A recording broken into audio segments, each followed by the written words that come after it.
cek tempat dia. Mun tak mau sayang, tak mau kotor lagi. Nanti nenek bersihkan tempat Mun ya. Tak mau sayang, tak mau. Nanti nenek bersihkan Mun. Dia suka main air. Air tu sayang kotor.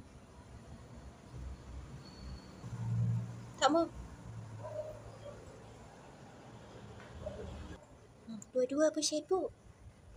Ya Allah, dia minum air tu. Untuk tempat tu, dia pergi minum air tanah tu. Ya Allah.